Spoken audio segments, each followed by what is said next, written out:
Welcome, everyone. I'm Rebecca Roberts. I'm the curator of programming for Planet Word.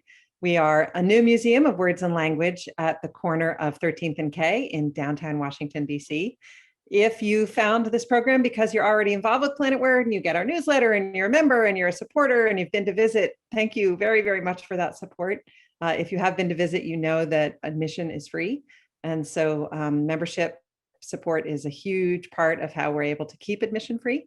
If you found out about this program through some other channel or a friend invited you and you'd like to find out more about what's going on at Planet Word, planetwordmuseum.org is our website. We've got a lot of great virtual and starting soon in-person, actual in-person programs coming up the rest of this summer and fall.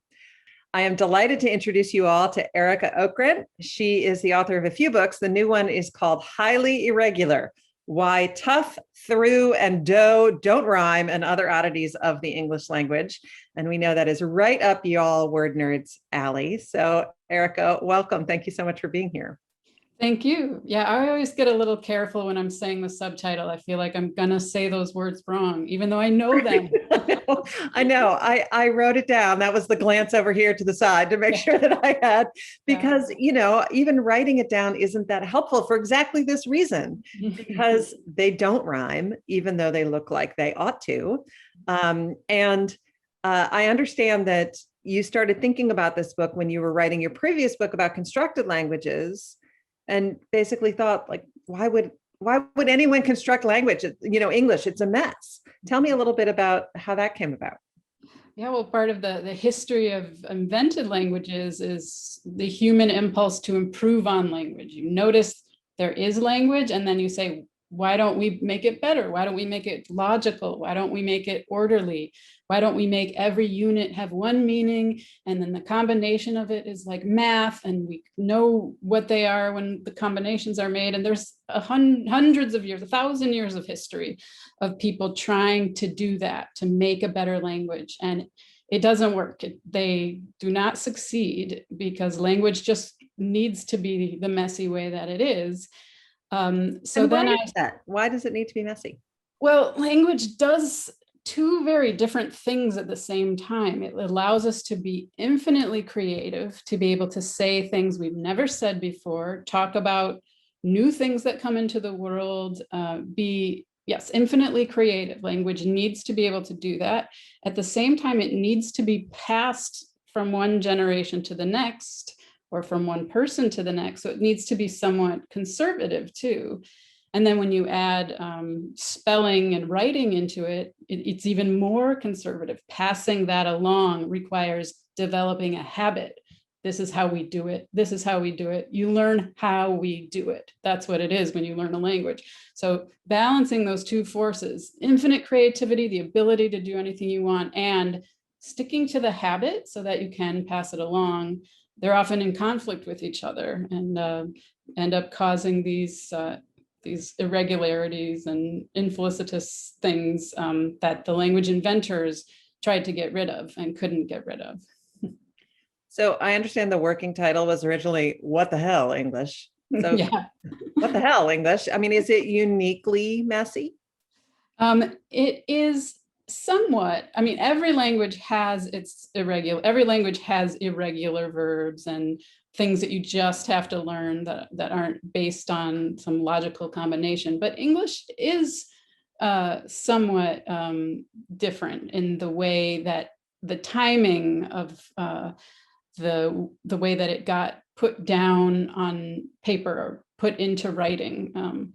Lots of languages underwent the normal development of a spoken language, but themselves weren't written languages for a long time until after the printing press, much later down time, when the language had reached a stable enough point to decide, like, yes, this is how we should spell it. But at English, it piled on all at the same time. It had all these historical forces going on, creating conflicts of what social group is doing what and how are they doing it. And it wasn't even a real language for a long time. English was just a thing that people did out in the fields and the kitchen, but Latin was a language. That's what we write. That's what we use for education. Or French, that's what we use for operations of government and law. English is, we didn't pay attention to it. So it got to develop in its own way. But then at some point, yeah, we do want to get this down. Now this is our national language and we want to put it down. And the timing of that was really bad because English was going through all these changes right when that happened. And we continue to do it, right? I mean, it's not like English is set in amber. We're constantly coining new words and trying new spellings, and we don't have a official committee keeping English pure in the way the French do. And so it's just getting messier and messier, right? It is, but we do definitely have the conservative side much more in operation than we did a few hundred years ago, when it didn't really matter how you spelled things if you were using Latin to do your real work. But then as English gained prominence and became a respected literature and brought back into government and all these official operations, then it was time to say, okay, what's the habit here? How do we do it? And then how do we pass that habit on? And now it's pretty, we've been passing that habit on, but not for very long. I would say, English hasn't really been set down in the way we think of it. It was less than 200 years. So yeah, it's a real language and it's a worldwide language, but we only just made these decisions pretty recently. Yeah. So I think one of the things that I really enjoyed about the book was that you kind of go through all of these different but simultaneous influences of different root words and different pronunciations and different imperatives for spelling, and then just some basic linguistics about how people speak and then adapt words when they're spoken. And the best example that I thought you used was the word colonel, colonel, which for reasons that defy most English speakers is pronounced colonel. But maybe you can take us through that process a little bit and give us the logic behind it and explain how colonel became colonel. Yeah, that's a good one, because the structure of the book is, who do we blame? So English has all these illogical parts and spelling problems. Who's to blame for that mess? And that goes in order. And if you read it in order, it's the history of English. But Colonel has three. I do 5 sections of blame. Colonel has 3 of them. We can blame the French. That's where we got the word from. Then we can blame the snobs, which got us to, no, the original root of colonel is the Italian colonnel. And if you know that, you spell it with an L, even if you're still saying colonel. And then the final bit is the blame ourselves. In the end, the problems with language have to do with who we are as language users and the human instinct for using language. And that's why colonnello, where it originally came from, became coronel in French, because L's and R's, we have problems with that. And in many languages have the L and R are very similar, and we don't like to have too many in a row. So if we have a word like surprise, we say surprise, or prerogative. We That is some of those R's, yeah. Leave one of those out. And L's and R's tend to flip. So we get pilgrim from and Pellegrino from Pellegrine, going back and forth through its different borrowing. So we borrowed coronel and spelled it coronel. We started saying it, shorten it to colonel, close enough. Then educated people started reading old Italian military treatises and said, oh, it's colonnello. And then in French, they started saying colonel instead. They took that word and that spelling, but they changed the pronunciation. we took the spelling, but didn't change the pronunciation. And for a while, people were going back and forth, and sometimes they said colonel, sometimes they call colonel, and now we've just got the most typical English kind of spelling: colonel, coronel, colonel, and you just have to learn it. I love the blame the snobs part of this, in part because they get what's coming to them, but also like who snobs revere changes over time.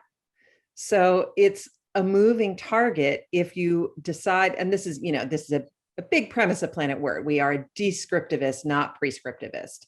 We are not here to tell you that there is one correct way to speak English. English, everyone gets to speak it however he or she wants to speak it. And the people who are self-described, grammar Nazis or language snobs or sticklers, they think that they are holding on to some proper standard imaginary past where everybody spelled everything the same way and pronounced everything the same way and used the same subject verb agreement. But, that's nostalgia for something that never existed. And I think that it's fascinating to watch snobs through history insist on different standards. Like they're not even consistent amongst themselves and don't even realize that they're undermining their own agreement, own arguments.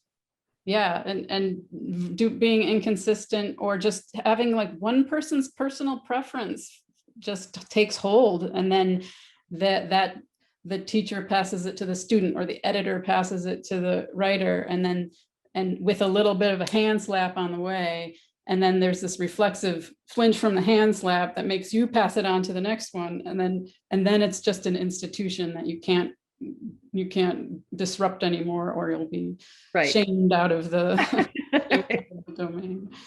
But standards are okay. Like you have to have some, if you're running a press or have a newspaper or something, you have to have a style guide of some kind. And not everyone has to have the same style guide, but you need to make decisions, and it's okay to have, these are our decisions, but you don't put it as these are the decisions that are right because they speak to truth somehow.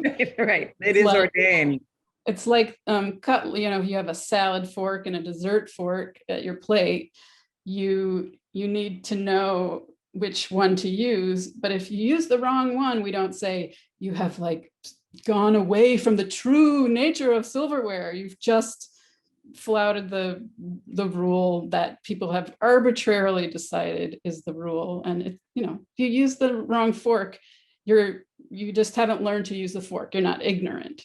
So. Yeah, and somehow the world will keep spinning on its axis if you. Yeah. I think about that line in Dreyer's English, Benjamin Dreyer's book, which I enjoyed a lot. But he talks about the New Yorker style guide, which, has these umlauts and hyphens, and it's just very specific to the New Yorker. And boy, are they still holding on to it, regardless of how language changes. And he says, if you're going to have a style guide, at least have a style that you can see from space, Yeah. I love it. I love it when I'll notice a word in the New Yorker and be like, oh, at one time they were talking about a male brunette, but they spelled it BRUNET because it's a male. They're talking about a man who's brunette, and I was like, oh, touche, New Yorker, very good. I get a kick out of it. This brings up spoken versus written English, right? Which is a huge reason why language is so messy, and particularly why English is so messy when we had some various time periods where people decided to regulate spelling and simplify spelling and get those British U's out of American English, and but it doesn't change the pronunciation, and so we're stuck with all these oddities. Yeah, and we used, English in the old English had very consistent phonetic spelling, but it didn't. Most people were illiterate then. Those habits were not enough. They weren't enough of a habit in the population. And then they got displaced by the French, and that English writing was, fallow for hundreds of years, and then came back when everything was in upheaval with all this new French stuff. And then people became, then we got the printing press, and literacy came. And once you have most people literate, it's really hard to change what they do, because then it's really a habit and it's spread through texts. And now it's just too entrenched. So we're stuck with it. So we talked about blaming the French. We talked about blaming the snobs. We talked a little bit about blaming ourselves. Who else can we blame? Well, we can blame the barbarians, first of all, the guys who started it all. English is at its essence a Germanic language. It was the barbarians, the non-Roman tribes that spoke these very different languages, started English and Dutch and Norwegian and various other Germanic language families. But that's the base of English, and it's still, those very early qualities of the language a lot of them are still there and still popping up to cause confusion and issues in little ways here and there. One of them being the GH. That was a compromise way of spelling a sound that the Germanic language has, that Latin did not have. And we were using the Latin alphabet. How are we going to write these different sounds? Other languages had to do this too, but one of the sounds was a sound, the back of the throat sound, that we put in the spelling when we still used that sound, but now we don't say that sound anymore. So tough, through, and do all once had a in there, doch, truch, and doch, like that. And then sometimes that ch turned to f. Sometimes it just disappeared, but it had a reason to be there, and that GH had a reason to be there, but now it doesn't have a reason to be there. So that old Germanic sound is still causing problems for us in spelling, even though it disappeared from the language. That's just one of the things we can blame the barbarians for. But that doesn't explain why the vowels don't match. Yeah, the vowels have changed too. And like sometimes originally they had different vowels, but sometimes the change in the end sound influenced the vowel. And yeah, there's lots of reasons why we have some words like tough and young and all these other OU can spell very many different types of vowels. So that's a tough one. I see what you did there. Speaking of vowels, you hold out special attention for our friend Y. And I never thought of this way until I read your book. With, we all learn the vowels are A, E, I, O, U, and sometimes Y. And what is with that sometimes, right? Like, we don't use that in any other context of any other letters, although sometimes E is silent. Sometimes, right. Sometimes H, you pronounce it or you don't, but we've got that, and sometimes Y. Yeah, make up your mind, Y. Yeah, and that comes from a trick of this illusion that we can get free of if we remember that writing and speech are very different things. And when we say the name of a letter, we mean a written letter or a speech sound in many cases. So Y is a written letter, and it's also a speech sound, but also the word consonant and vowel. Do you mean written consonant or spoken consonant? Written vowel or spoken vowel? So Y, the Y sound, is a consonant because it's a constriction of the air, and E is a vowel because it's sort of an open flow of the air. Or so Y can be the constriction of the air. Y, the written letter, can stand for the constriction of the air version, consonant, or the open flow of air version, the vowel. And this is true of other letters too. So the U is almost always a vowel, but sometimes it's kind of like a consonant. In the word united, it represents the constriction of the air, or the word one. The O is usually a vowel, but in one, it's representing a W and a at the same time. But we don't say O is a sometimes vowel because it's very rare.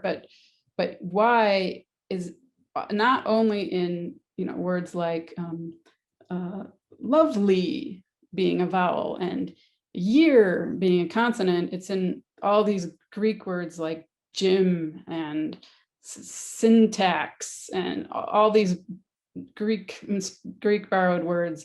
It's acting in the middle of the word like a vowel. So it's a vowel a lot of times, and it's a consonant a lot of times. So we need to qualify it, like we don't have to qualify any other of those letters that could be either one, but not very often. We've been talking a lot about pronunciation and spelling, but you also do go into usage. Like for instance, when you use big and when you use large, which in most cases, you think would be interchangeable. So what the hell, English? Yeah, in most cases, they are. A big table is a large table, but that can also meaning domains that go to big or go to large.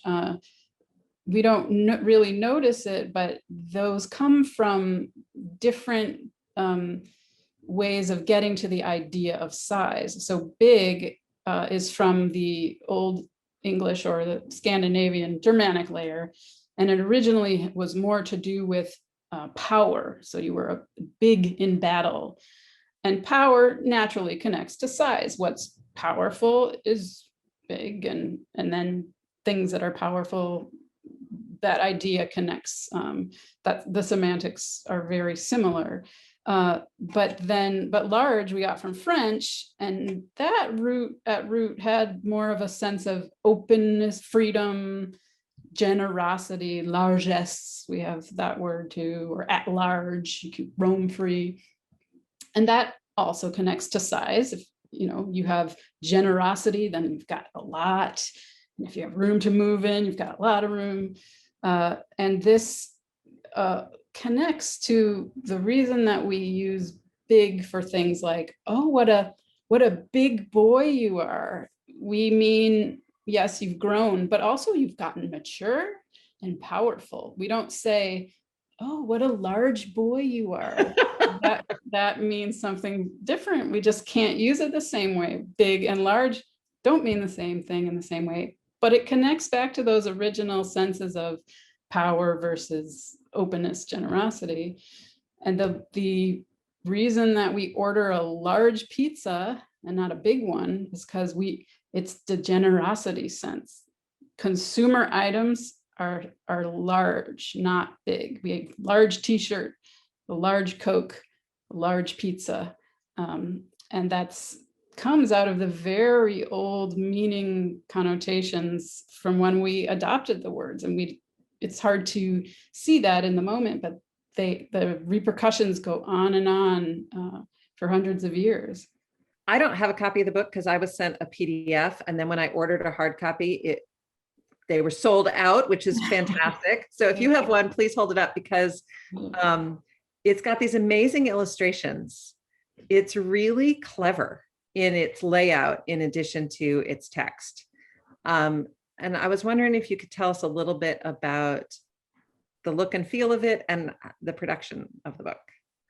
Yeah, so I worked with Sean O'Neill, the illustrator. We produced a series of videos, that a little short 2-3 minute videos about various language topics and words and other things about language, where he would draw a lot on a whiteboard while I did the narration. And it was a great partnership because I had nothing to do with deciding what he would draw. I'm a word person through and through. I have no visual intelligence or All talent right, at know your all. skills, that's fine. But he would always come up with things that were just perfect for getting the message across. And it made it so easy to do complex things in a short time, because we could have both of this overlapping information coming through. So for the book, I would do the short pieces about various questions and give it to him and say, if you ever feel your attention flagging a bit, put a drawing there. So, and he came up with wonderful ways of envisioning what I was talking about in a way that would help the information come through. And I feel that really makes it readable. It really makes it, you get multiple overlapping sources of information to get these sometimes kind of confusing technical ideas through, and it really works well. And yeah, I've got a few of the drawings. Well, the YouTube channel is, the videos are still up there. As you can see some of our partnership there. And some of the drawings are up on my website, on the page with the book. But yeah, I think it makes for a more fun reading experience in case you're not just a word person. Well, it also, I think, underscores the absurdity of it, right? I mean, the title of the book does, the What the Hell English first chapter, but it also just reminds us that this is all a little silly and it's okay to think it's silly. Yeah, and that it's about people. Like sometimes books about language, it's really hard to envision people 1,000 years ago speaking. How did they speak? What do they say? But if you can get a sort of imagination of people as they're using language, I think that's that helps you really feel the whole history. Whatever we're doing now is because of what people were doing 1,000 years ago, and 500 years ago, and 10 years ago. It's all added up to what we do now. And I kind of like that feeling of being in the flow of history, just with the language you use. Yeah, it makes you wonder what will change, though. Yeah. Yeah, right. 500 years from now, they'll be looking up things that we say, why? Right, what were they doing? Why is it called a podcast? Right. All the time there was this thing called an iPod. Like, that's already gone. How to explain that etymology from a tiny moment in time? Yeah. We have a bunch of questions I want to get to. Someone asks, you said there were 5 different things we could blame for English's weirdness, but you've only mentioned 4 so far: the French, the barbarians, the snobs, and ourselves. What is the 5th? The printing press. Yes, the printing press is an important one for the spelling, especially. And we talked about that a little, how once you've got the printing press and then the subsequent literacy, the things get ironed in with hot type and are very hard to undo once enough people are doing that. So the printing press, that's the other one. The 5th thing to blame. Susan Feiner asks, how about a word for 2 committed people living together who are not married? We need a word for that. Well, it's passelcue, right? Isn't that some from the census? Of opposite sex sharing living quarters. But now opposite sex, that's way out of date. Right, So, right. Yeah. Well, people start using things and then it can take off, but sometimes there's a lot of back and forth, but all words start somewhere. It helps to have someone with a lot of social capital using it a lot. That's how it really takes off. Yeah. We spoke with Ralph Keyes, who had written a book about the history of coined words. And he talked about how people who set out to coin a word on purpose almost never succeed. If you could just go out and make a word happen, everybody would be doing it. Yeah, that's like word for nieces and nephews is another one. Yeah, I've heard nibblings. Yeah, nibblings is a good one. I think that captures it. Elaine Temmel says, are you considering a book for teachers and/or students? I teach ELA and would love this. I haven't thought of doing a different format. I would say that someone asked me, is this book good for learner? Like, how much of this should a person trying to learn English, will it help them? And I don't know. I'm not I don't teach people to speak English. I don't really have a background in that. I would say that it's for the moment when someone asks why, but it won't necessarily help you. It's not a rule that you can remember. That's what people will really want. Like, tell me the rule so I can learn it and apply it. And this sort of says like, stop trying to do that. Sorry about the lack of rules. It's not going to help, but it will. My own opinion about language learning is that it's a lot to do with the habit part. So it's the creativity and the habit, and the learning part is the habit, like repeating it over and over again and hearing people say it, and then hearing people say it while you're attempting to do the creativity part of it, and then having it come together. So rules, this drive for tell me the rule, tell me the one thing I have to learn in order to then be able to do it, is a hard. I don't know if that's the right approach. But yeah, if you want to know the why, you don't have to know the why. Children learn language perfectly without knowing any of this, and most people, millions of people learn English to a very high level. It's not an impossible language to learn. It's frustrating, but it's very learnable. So I don't know. Yeah, but this is me saying like, I don't know if this book will help with that kind of thing. But I think it would be great, because when the kids or the students come to that point of like, but why? Then this is your answer. I also think there is some value in like, it's not just you. The language is really weird and arbitrary. Yeah.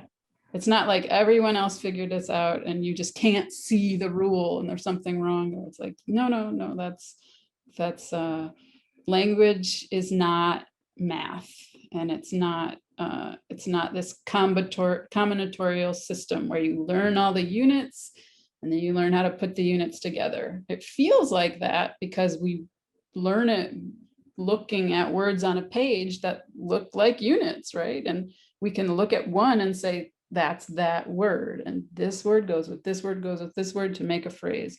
But it's not the same way that it's not an equation where you're adding up units to make with a systematic way of putting them together. It's sort of systematic, but a lot of times it's a habit that you just have to learn. When you were looking into the why behind some of these oddities, were there some where you just couldn't track it down, or the myth had overtaken the truth, or things that you just decided you couldn't explain? Yeah, there were some that became too much. A question that people I think would want to know is this why the silent E, what's going on there? But there were too many overlapping stories, and we did used to say that E, but then it changed the vowel, and then the whole vowel system changed, and then I thought I had covered most of the things that led to silent E in other chapters about vowels or about the great vowel shift and things that happened. So I didn't put that one in because it wasn't simple enough, but there is an answer for sure. Brian and Leanne Holland ask, why does the Declaration of Independence spell Congress, Congress, but in subsequent printing say Congress? I'm not sure. I think that might be one of those not really an F. It was a typographical convention that looks like an F, but wasn't actually meant to stand for an F sound. But those things evened out, and that was written at a time where English spelling was still pretty variable and wasn't settled on, especially with stuff like punctuation and capitalization. All that stuff came much later as here's how we do it. This is the habit. Yeah, there, I mean, if you read 18th century letters, people will spell the same word several different ways in, in one paragraph. Yeah. Yep. Um, Megan Epperson asks, what are some of the factors that helped English become a more used, respected language in formal areas? Well, it's interesting because if you looking at the history of English, you hear a lot about the Norman invasion and the French came in and took over. And that's why we have all this French layer in English. And usually when we think of a greater power coming in and conquering and taking over with the language, it's that they come in, they conquer, they force everyone to change their language and take over. But that's not what happened. The only people they came in and only at the level of the landowners and people who in the government, people in charge. Everyone else still speaking English, not speaking French. And over time, it wasn't that the French trickled over and changed those people speaking English. It was that those people speaking French became English because they got disconnected from their holdings in Normandy and royalty changed and pretty soon everyone of them, the king is speaking English now, and now we have to do everything in English, but we haven't been doing government in English. We haven't been keeping records in English. We haven't been doing, law in English. So let's start speaking English, but we don't have the vocabulary for that. We all speak French though. Grab a word here, grab a word there, grab a word from Latin. And that's how the French and Latin got into English. It was from those people switched to English, started using it, but occasionally didn't have the vocabulary they needed and grabbed the nearest thing that they knew.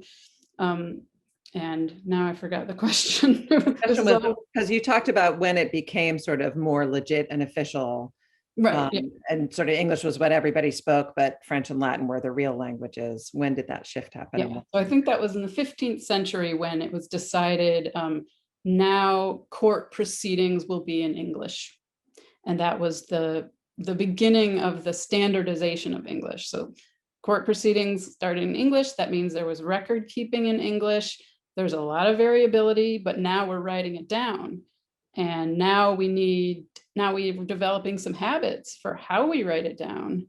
And then comes the printing press, and these habits spread. Instead of, the scribe over here does it this way, and the scribe over here does it that way. It's this printing press does it this way, this printing press does it that way. But they can make hundreds and thousands of them to go all around the country and get those habits to other people who are now becoming literate, learning to read, learning to write. And what are they using? These texts that are spreading around, and they're becoming habits, and they're getting entrenched. And that's how English became widely used for everything in the way that it was. It was variable, but that became stabilized over time just from the way that it spread, and yeah, baked in these things that cause us all these problems now.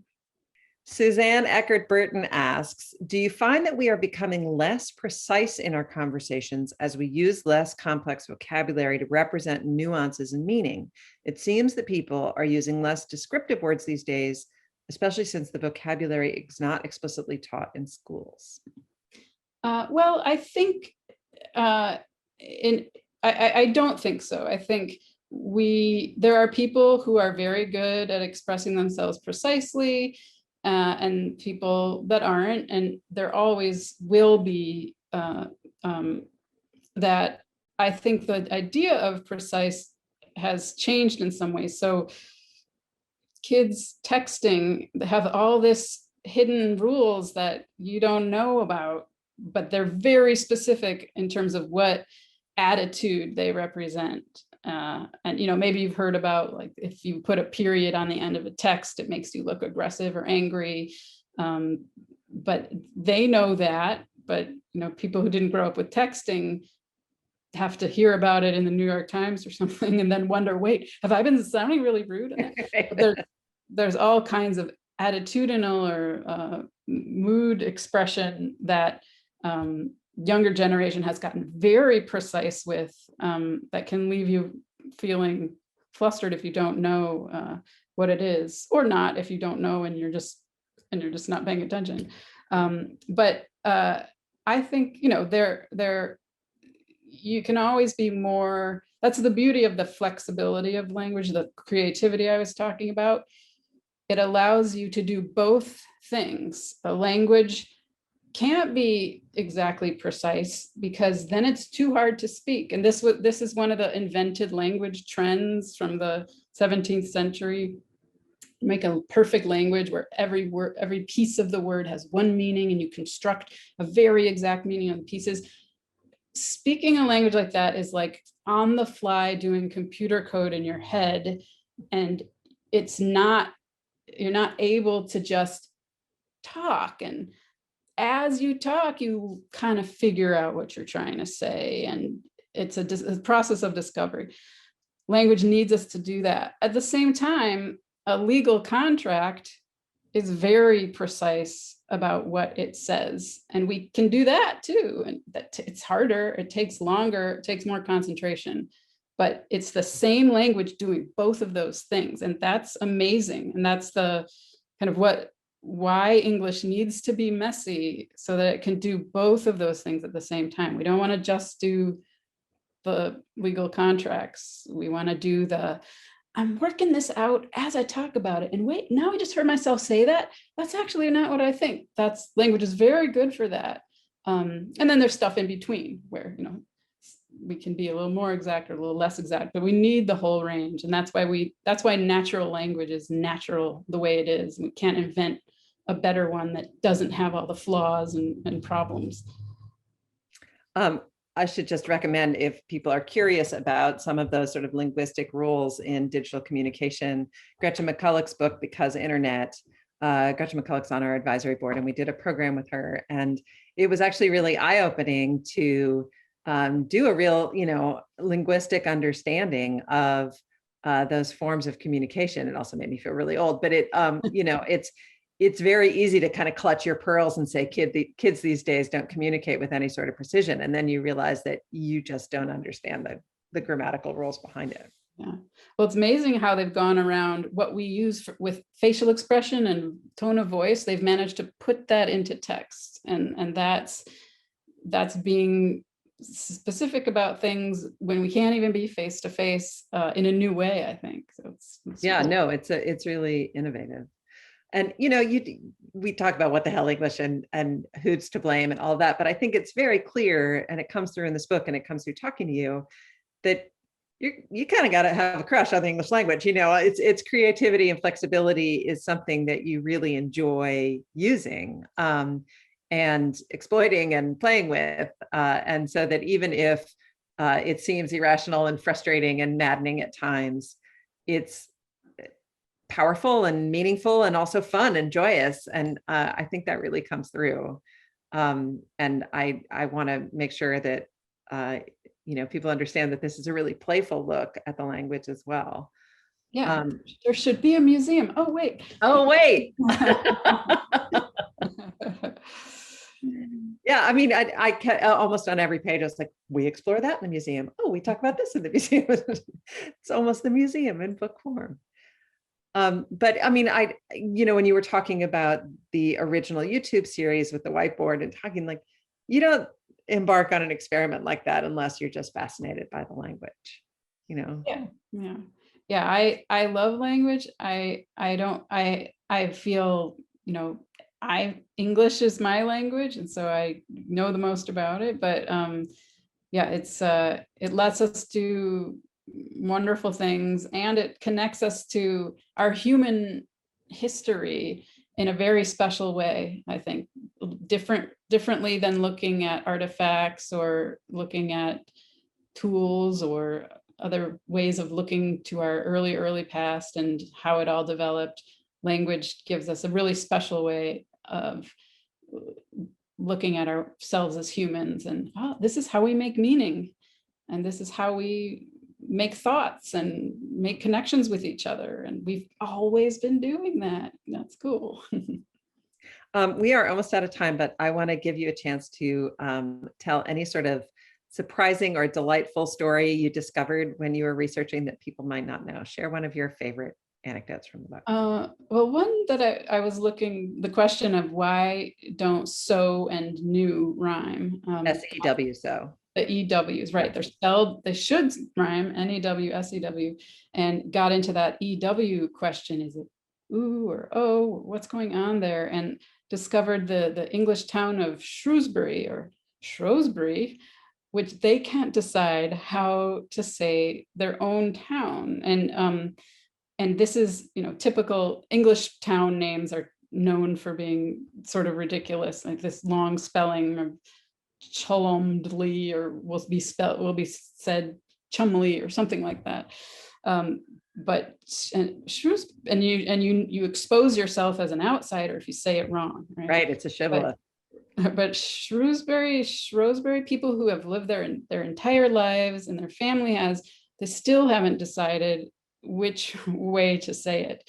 And that it connects right up with the so question, and that English words that have gone back and forth between shoe and show, shrew and shrow, strew and stro. There's so much back and forth on that, and it's still hasn't been decided in this one town of even the people that have lived there all their lives. So I thought that was cute.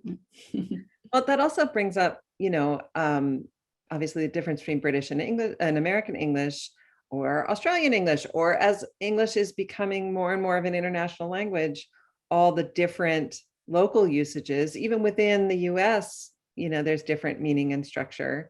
English, in part because we don't regulate it, adapts maybe more quickly than others, but also it's like this real-time natural experiment of more and more people using it to their own ends. Yeah, I mean, and it's sort of amazing too how well people learn English all over the world. It's like when we're here going, what the hell, English? Why are you like this? Other people are saying, well, I guess I'll keep forging ahead. and they do really well. So it doesn't stop it from being useful that way. Well, Arika Okrent, it has been a delight to talk to you for the last hour. Thank you so much for joining us. Thank you. Thanks for having me. The book again is Highly Irregular: Why Tough, Through, and Dough Don't Rhyme, and Other Oddities of the English Language. There we go. It's very cool. There's a link to it on ourbookshop.org. And if it's back ordered, be patient. And no, they're making them right now. They're making it right now as we speak. We've got a bunch more programs coming up for Planet Word. We've got Clint Smith coming to talk about his new book, How the Word is Passed. We've got a story about, or a program about Alexander Graham Bell and his quest to end deafness and end sign language, and sort of the debates around deafness and Bell's legacy. And that program will be in spoken English, sign, and captioned.